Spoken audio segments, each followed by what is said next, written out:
سلام قولا من رب رحيم.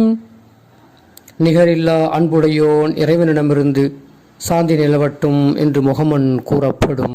ரசூலுல்லாஹ் சபிக்கப்பட்டதுன்னு சொல்லி சொல்றாங்க. சௌதானி மல்ஊனானி, ரெண்டு சப்தம் அல்லாஹ்வால் சபிக்கப்படுகிறது.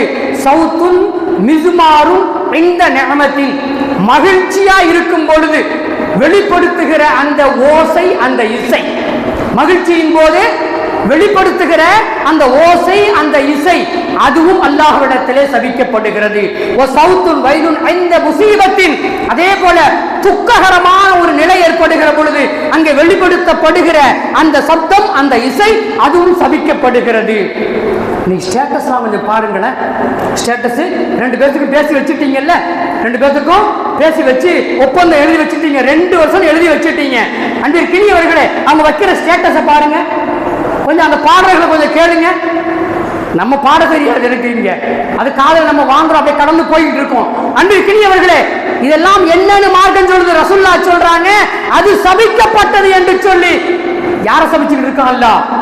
அப்படி ஒப்பந்தம் செய்து வைத்து அது மாதிரியான மகிழ்ச்சியிலே வெளிப்படுத்துகிற பாடலாக இருந்தாலும் சரி, அல்லது சந்திக்க முடியவில்லையே, நான் எப்போ ஒன்னு கல்யாணம் பண்ணிக்குவேன், எப்ப நான் உன்னோடு சேருவேன், 2 பேரும் ஏக்கத்திலே அது மாதிரியான பாடல்களை ஒலிக்க விடுகிற பொழுது, ஒலிக்க விடுறாங்களா இல்லையா? அப்படி ஒலிக்க விடுகிற பொழுது அங்கே சபிக்கப்பட்டு கொண்டிருக்கிறார்கள். ரசூலுல்லாஹ் சொல்றாங்க, 2 பேரும் சபிக்கப்பட்டு கொண்டிருக்கிறார்கள்.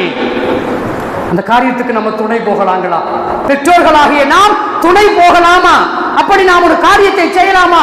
அந்த ஜோடி, சரியான ஜோடி கிடைத்து விட்டால் உடனே திருமண பந்தத்தை ஏற்படுத்தி வைத்து விட வேண்டும், அவர்களை ஹலாலாக்கி வைத்து விட வேண்டுமே தவிர 2 ஆண்டு காலம், ஓராண்டு காலம், 6 மாத காலம் என்று சொல்லி அன்பிற்கினியவர்களே அவர்களை பாவத்திலே விழுகின்ற அளவிற்கான ஒப்பந்தங்களை ஒரு காலம் செய்யக்கூடாது என்பதை நபி ஸல்லல்லாஹு அலைஹி வஸல்லம் அவர்களுடைய ஹதீஸும் குர்ஆனும் நமக்கு சொல்லிக் கொண்டிருப்பதை பார்த்தோம். அன்பிற்கினியவர்களே, பாருங்க, ரசூலுல்லாஹ் சொன்னாங்க, என்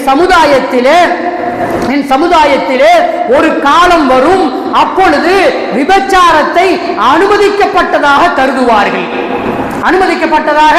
கருதுவார்கள்.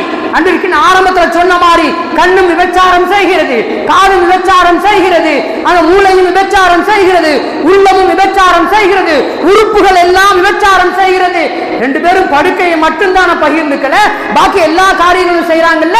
ரசூலுல்லாஹ் அன்னைக்கே சொன்னாங்க, அனுமதிக்கப்பட்டதாக கருதுவார்கள். இன்னைக்கு நாமளே அனுமதி கொடுக்கிறோமே, பெற்றோர்களாகிய நாமே அதற்கு அனுமதி கொடுத்து 2 பேர் கையிலையும் ஆப்பிள் போனை வாங்கி கொடுத்து 2 பேரும் நல்லா பார்த்துக்குங்க, பேசிக்குங்க. எல்லா உறுப்புகளையும் விபச்சாரத்திலே ஈடுபடுத்துவதற்கு நாமே துணை நிற்கிறோமே. அன்பிற்கினியவர்களே,